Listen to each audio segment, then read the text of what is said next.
Hey guys, welcome. So today I want to talk to you about Cam Newton. Cam Newton is a former quarterback.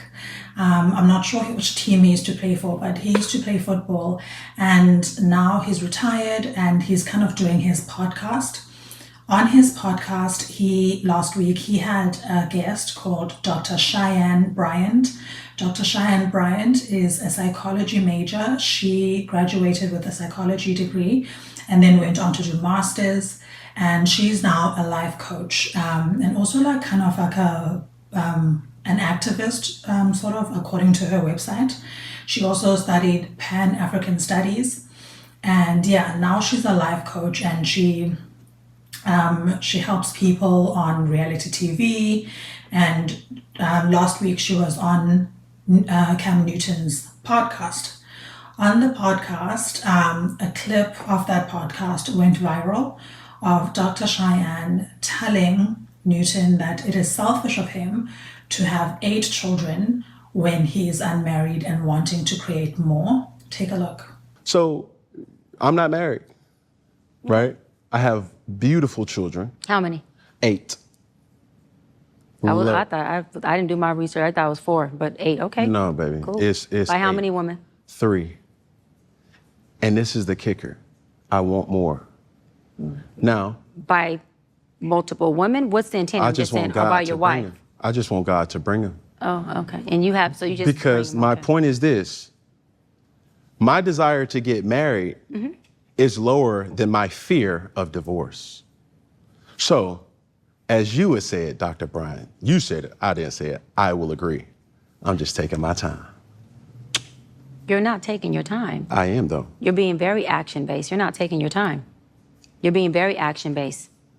I'm taking my time. You're being very action-based. You have 8 kids with 3 different women. Yes. You are creating, procreating, and multiplying. That is not taking your time. You're being very selectively active, okay? So you're creating, in disclaimer, the kids are innocent, they are beautiful and amazing. Anything I say has nothing to do with them babies, because I can't wait to be a mom, and I love the kids, period.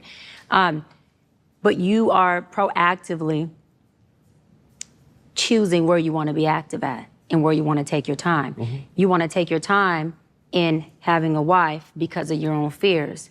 But you will, and I say this with all respect and love, what I'm about to say next, okay, Cam? But you will selfishly create broken families, even if you're in their life and you're a proactive father, and I believe you're an amazing daddy. I can only imagine with just your presence and knowing you thus far. But these families are still broken. Every child cannot have Papa in the house with them. So some child, if not all, will end up with some kind of deficit without daddy being there. Now, you chose to do that. I'm not saying you sat there and woke up one morning and said, I want to be selfish today, so I'm going to go make a baby. Not saying that at all. But those are selfish acts at the expense of your fear. So at what point do you feel the fear, do it anyways? And yeah, that is a low functioning behavior. To say that I am going to create these homes. Let me go better. I'm going to build these houses and put kids and these beautiful women and kids in them, but I ain't going to create a home in them. I'm going to wait till I dissipate my fear to find a wife where I'm still going to be fearful with, because there's no such thing as not having some type of nerve or some type of feeling behind marrying somebody who you're spending your life with.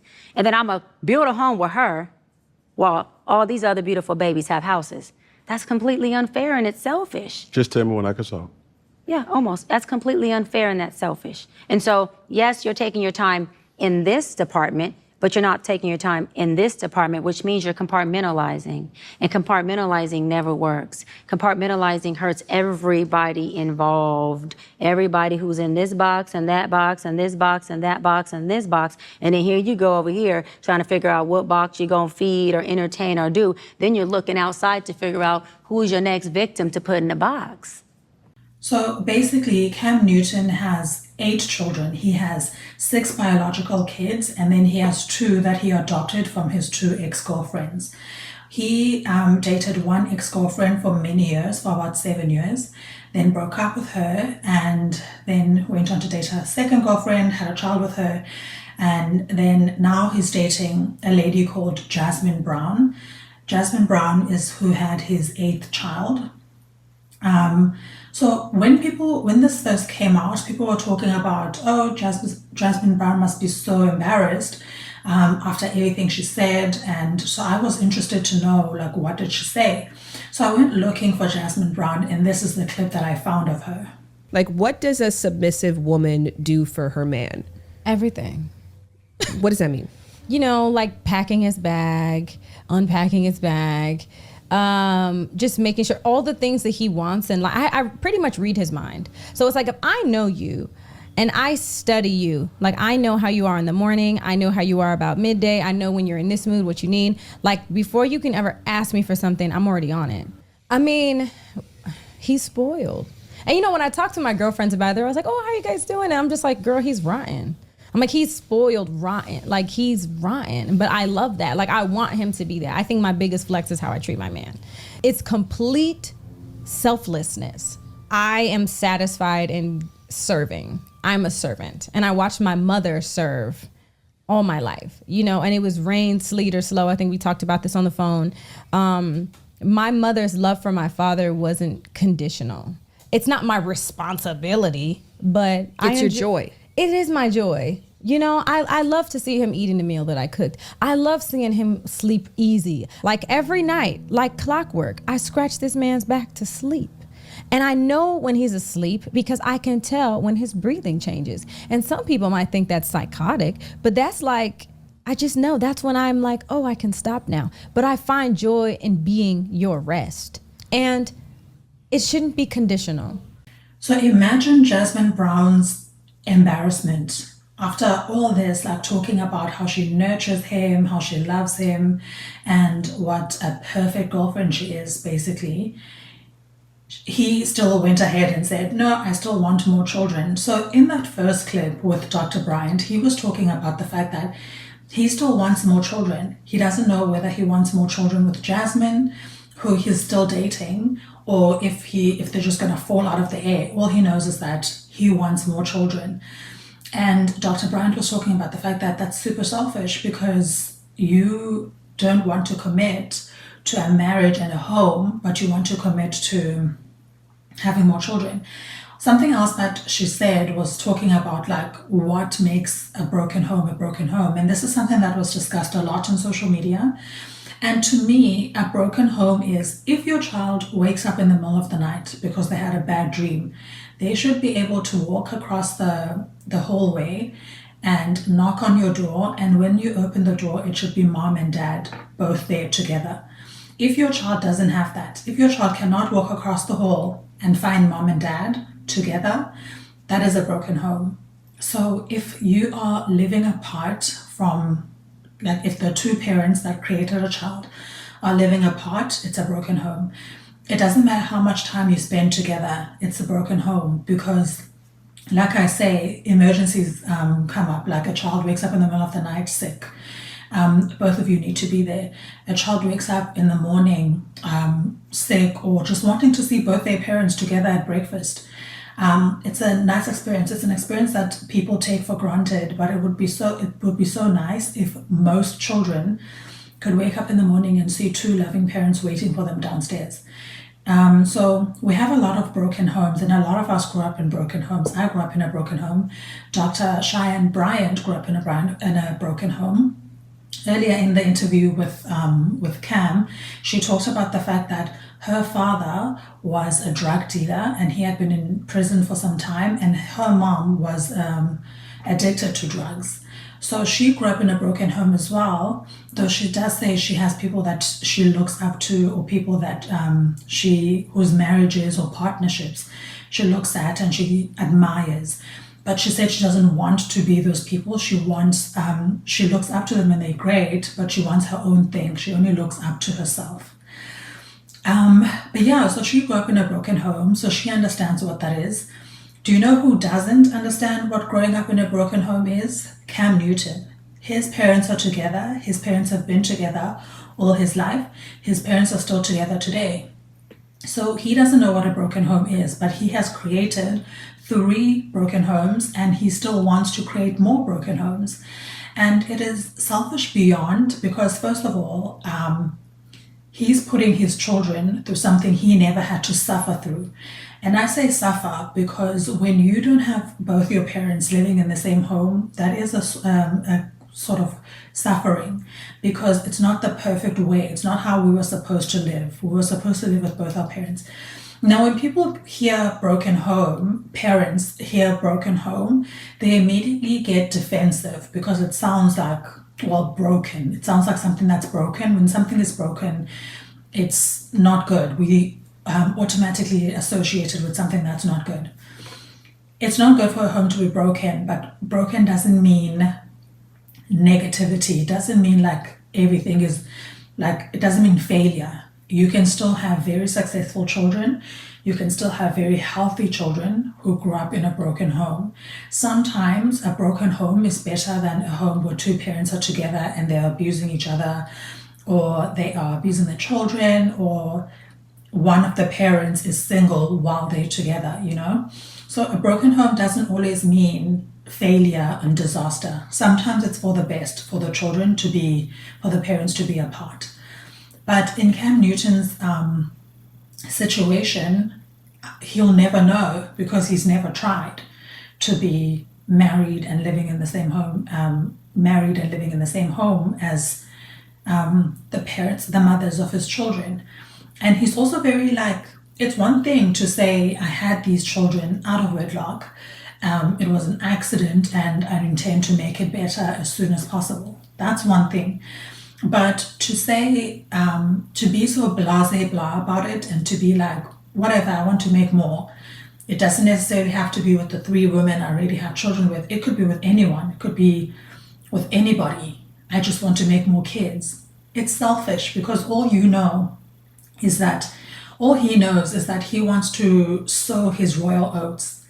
He doesn't care about how his children are being affected. And the worst part of that interview is that after Dr. Bryant had explained all of that to him and like explained how it's affecting the children, he didn't really seem to hear her. Like he listened to all that and his only answer was, oh, so you won't date someone with kids? What are you talking about? Did you hear what she just said to you? Did you hear that you're negatively affecting your children and that it is something you can fix so that they have a better time going ahead? Like, are you listening? Are you interested in sorting this out for your kids? Are you interested in being a better parent?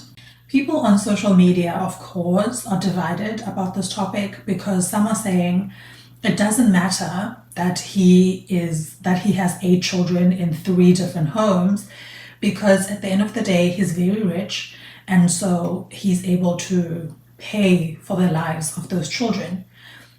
That's all good and well, but money doesn't equal your presence. You could be a thousandaire, not a millionaire, and just a normal guy on the street. Your child just wants your presence. Your child wants to know that you're not going away. It causes your child anxiety when they know they have limited time with you. And so if your child knows that whenever dad comes over, it's limited because when I wake up in the morning, he's not going to be here, that's not cool for your children. So it doesn't matter how much money you have. You can have loads of money, but if you cannot give your child unlimited time and attention, then all that money really means nothing to your kid. He doesn't know that you're the one paying for electricity. He doesn't know that you're the one paying all the bills. All he knows is that whenever he plays with dad, at some point it's gonna be over and dad has to go. He never just gets to see, like, walk past dad just chilling on the couch. He never gets to, he doesn't know if he's gonna wake up and dad is gonna be here. That causes anxiety. Like, it's limited time. You can't cut yourself into 8 pieces, or at least in this case 3 pieces, and be permanently in the home for all of the time. It's not always about being there and playing with your kid. It's about sometimes just like the luxury of just having your dad chilling on the couch, or seeing your parents talking and laughing together, having a conversation, just normal things that people take for granted. People think if you buy your child nice things and if you say really cool things to your kids, tell them how proud you are, and then bounce, that's parenting. No, that's not all it is. Most kids would appreciate it or would prefer if their parents were together, working together, and doing their best to be good parents to them. The most embarrassing thing is the fact that Jasmin has spoken so highly of this relationship that she has with Cam, and also she has what I was hearing on social media is that she kind of like looked down on the first two baby moms, like kind of like she was doing something that they failed to do, and kind of like she would be more successful at getting Cam to propose than the other two ladies. We don't know if he's ever going to propose. The way he was talking about he's taking his time. He's been with Jasmin for about 3 years, I think, and he still hasn't committed. I don't know. If you can commit to having a child with someone, I don't understand what the problem with getting married is. The guys on Twitter were talking about the fact that he's going to lose a lot of money from getting a divorce, but there are prenuptial agreements. And if you're that scared, you need to get like a prenup that is locked down. You need to get the best lawyer to ever do it so that you can lock down your money if it's about this money thing. So I don't know if it's a fear of divorce thing more than it's just like loving freedom and just loving being free to be able to break up with someone whenever you want. I think it's childish. You could tell that like when you're watching the interview, you can kind of tell that Cam acts like a young man. He's in his 30s. He acts like much younger than he is, and he talks very highly of his the mothers of his kids. When he was on Shannon Sharp's podcast, he was talking about the mother of his children, and he was talking about the fact that they're really nice. He really respects them.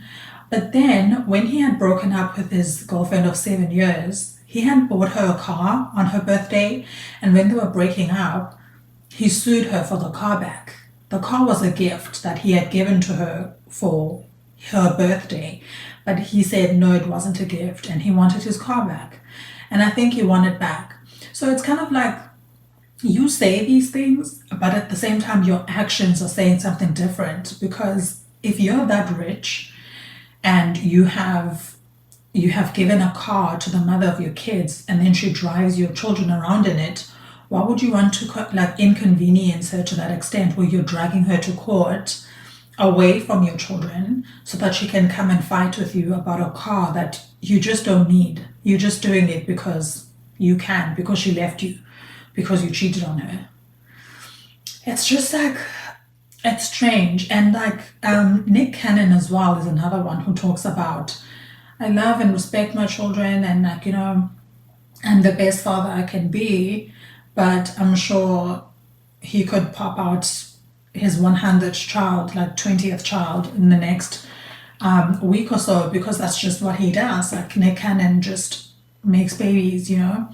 I'm not sure how many kids Nick Cannon has now. I think he has 12 by many different women. And one of those women is Mariah Carey. And I just know that Mariah is probably so embarrassed because she was the first one. They were married and they had twins and they divorced. And then after that, he went off the rails. He just wouldn't stop making babies.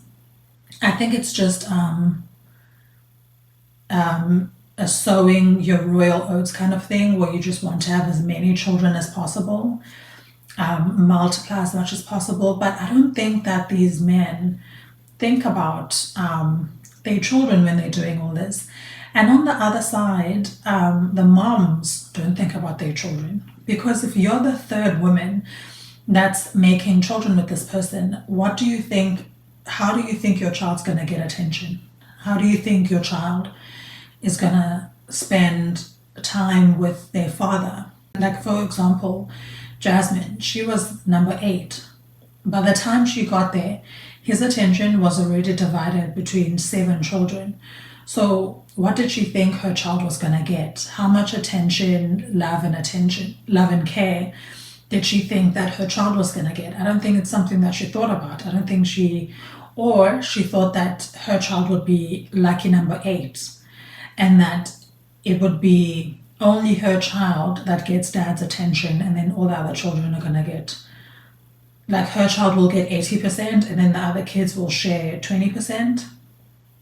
I don't know, but it's irresponsible from both sides, because you are supposed to, when you're a parent and you're thinking about having children, you're supposed to be thinking about your child first. Like, your life stops mattering when you have children, and it starts being about only your children and how you want to ensure that they have the very best of everything, the very best of your attention, the very best of your efforts, the very best of everything you've got to offer. And I don't think that people are doing that when they're having children all over the world, everywhere, you know? And anyway, that's all I have to say on that. Yeah, let me know your thoughts. Thank you so much for watching, and have a wonderful day, guys. Bye.